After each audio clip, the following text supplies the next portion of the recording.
Construction News Tracker is presented by Caterpillar and produced by 4constructionpros.com. The nation's job picture continues to brighten as the latest economic statistics show strengthening. For construction, the sector gained 14,000 jobs from June, pushing industry employment up 3.3% over 2015. Bureau of Labor data reports non-residential specialty trade contractors saw the best growth, adding 8,900 jobs, while residential specialty trade contractors enjoy the best year-over-year surge at 5.1%. AGC reports average weekly hours are up to 39.2, indicating contractors are pushing existing employees to work more hours to make up for the labor shortage. Meanwhile, construction employment rose in 228 of 358 metro areas nationwide for June year-to-year. AGC is pressing Congress to act on reforming federal funding to pay for additional career and technical education classes to encourage high school students to consider construction careers. Nationwide, though, the Southern California region around Anaheim added the most jobs thus far in 2016, followed by Denver, Phoenix, and Orlando. Is the second quarter's sliding U.S. construction spending a harbinger of things to come? Could be. Economists' consensus forecast anticipated an increase of 0.5% for the value of construction put in place in June, but missed the mark. The Commerce Department estimate showed the value slipping 0.6%.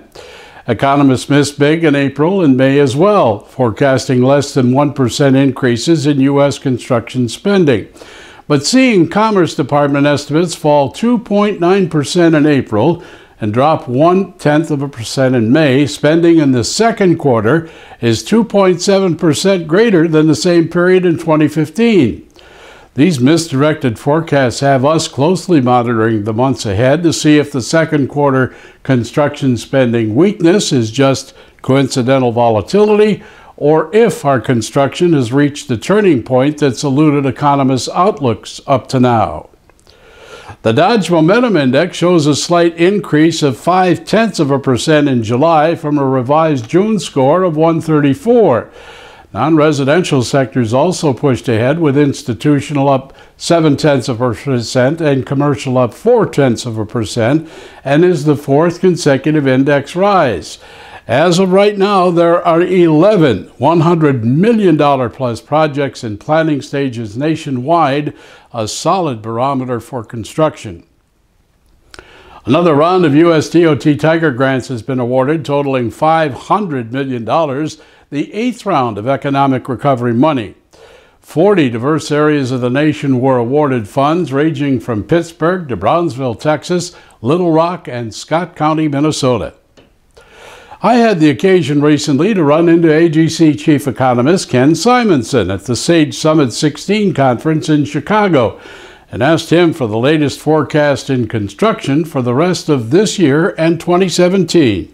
We're still recording good high single-digit growth in construction spending. I think as the year goes on, it will be tapering slightly but still strong. And in 2017, again, a little less strong but still positive. I'm not one of these naysayers. Following up, the American Institute of Architects' latest building forecast predicts that non-residential spending will rise about 6% in the last half of this year and 5.6% in 2017. That's a slight downturn from its February projection.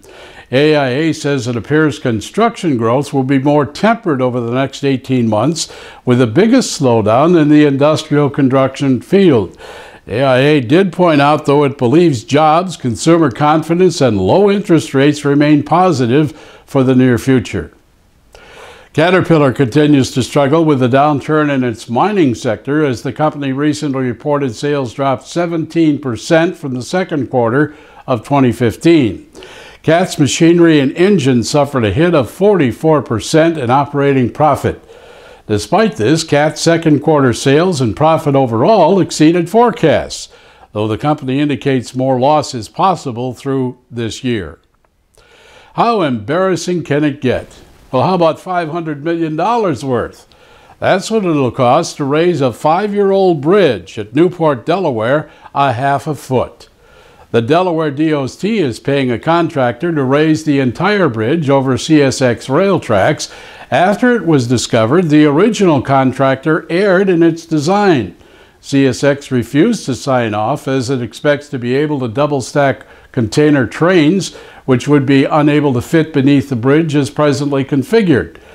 DOT engineers believe the original survey crews measured from the wrong points when the span was configured 5 years ago, and no one is admitting to the mishap, even though the price tag is $500 million.